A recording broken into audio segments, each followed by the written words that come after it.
Today I am chatting about growing your email list.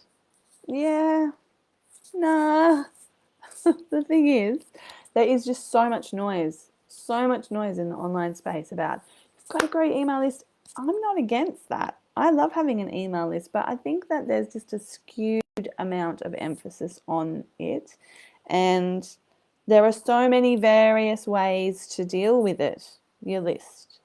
I love this structure, the grow, nurture, sell. So there needs to be actions that grow your list, actions that nurture your list, and you can also sell to your list. So that's sort of the main email list.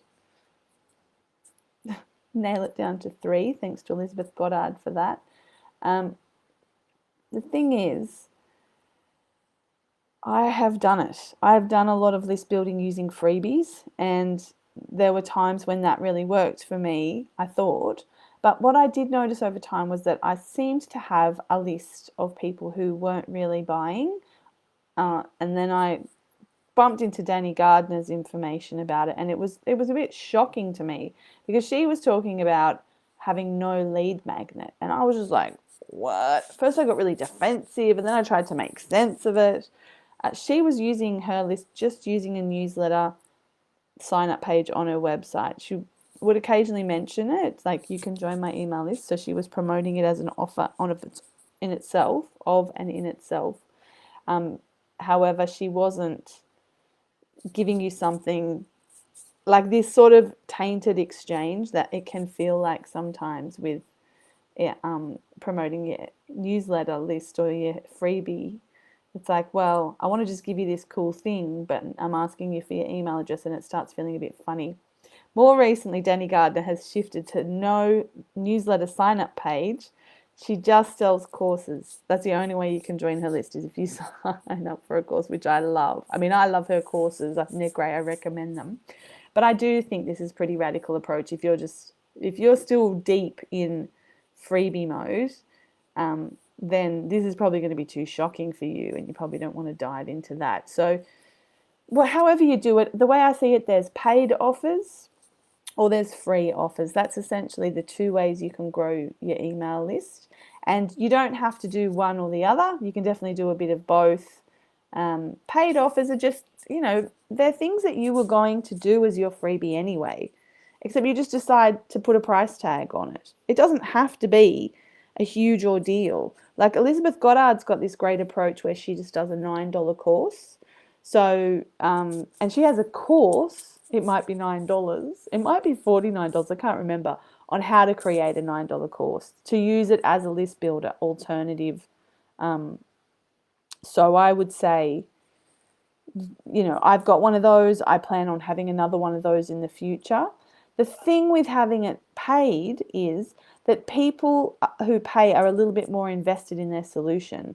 They're not just going to get a freebie and like let it collect dust. They're actually willing to put a few dollars behind it, and they're probably more willing to actually follow through on the solution. And you can play around with pricing, especially if the thing that you're now selling used to be free or it could be free. One day I just decided I wasn't going to run webinars anymore. Because they were great value, and everyone would always go, "Oh, this was great." I am not. If you're here on this live, just jump on and say hello, because it's telling me there's people, but I don't know who it is. Who are you? Come and say hello. I would get a lot of people saying, "Oh, this is great value. I've never been to a free webinar like this," because most webinars are just sign up and get pitched to, whereas I was delivering workshops for free. So I was like, oh, I need to try charging money for this, and I just sold basically a webinar for $49. So I did a few of those, and I've just been playing around with my pricing. I also have a $9 course. We'll make another one.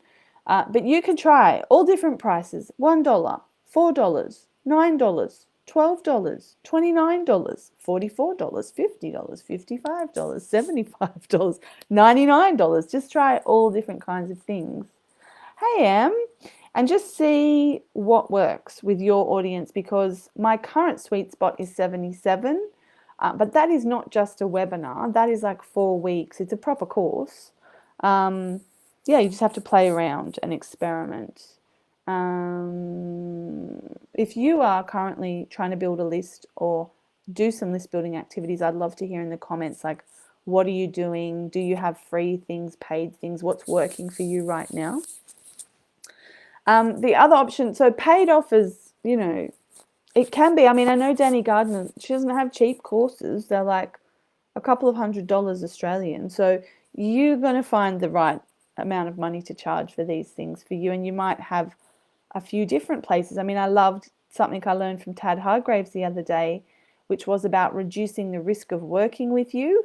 And I think it's great. I notice he has a lot of different price offers. He has a freebie, but he also has a 25 US dollar thing. He has a hundred and something dollar thing, and then lots of different prices. So I recommend mucking around with it, because when you have a course, maybe a self-paced thing, it just reduces the risk of people hanging out with you. They can just suss you out for a low investment.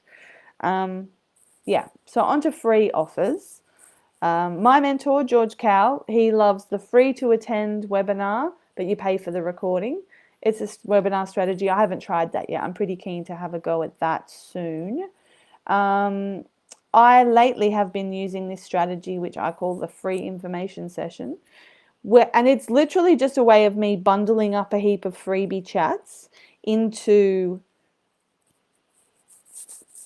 one call. So I just choose a time. I'm like, okay, I'm going to be answering all the questions about this group program or this course in this hour, and jump on with me. And it just, for me, I don't get massive list growth, but I do get to have those conversations all in 1 hour, which works for me because I'm very busy, and I find too many freebie chats starts feeling a bit dispersed for me.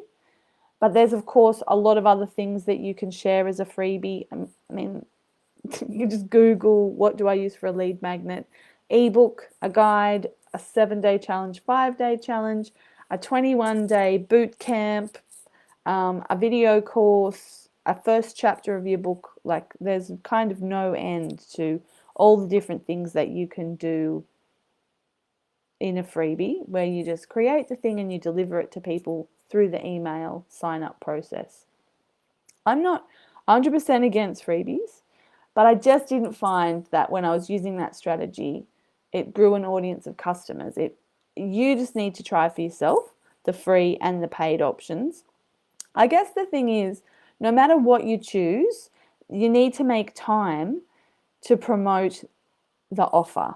Whether it's a paid offer or a free offer, it needs to be promoted so that the list will grow. So whatever you choose, you still need to put it in your calendar or your launch cycle. You need to make time in your life to talk about the thing, so people can take you up on it, which of course begs the question, like, how to promote your offer, your free or paid offer that's going to grow your list.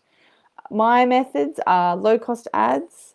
I share it with my referral partners. I post on Facebook, one Facebook group, and my own Facebook group. And I also post on social media, so my personal profile, my Facebook page, my Instagram, wherever I can. I don't really do LinkedIn very much. So ultimately the question is, where do you hang out? Where do you connect with people? These are called your promotional channels, if you want to use some marketing jargon. Where do you hang out and build relationships with people? Yeah. Basically, you need to make time to promote your list growth, or it can't grow. Whether it's free or paid, she just needs some of your good, loving time and energy to grow. And yeah, I guess partly for me, if I'm going to go to the trouble of making something and promoting something, I don't mind if I get a few dollars for it. I don't really, I give a lot, and I use my content as my freebie now. And then everything else, list building or courses, I'm like, why don't we just be a business, make some money? It's not bad. It just means it's not a hobby. It's something viable and sustainable. All right, I think that's enough. If anyone has any questions, of course, hit me up. I hope you're having a really beautiful day. I'm so grateful for your time and energy and presence. And I hope that your business thrives and grows. I'm sending you all my love, all my compassionate love as a business owner for all the struggles that you face. And I hope I see you soon. Mwah!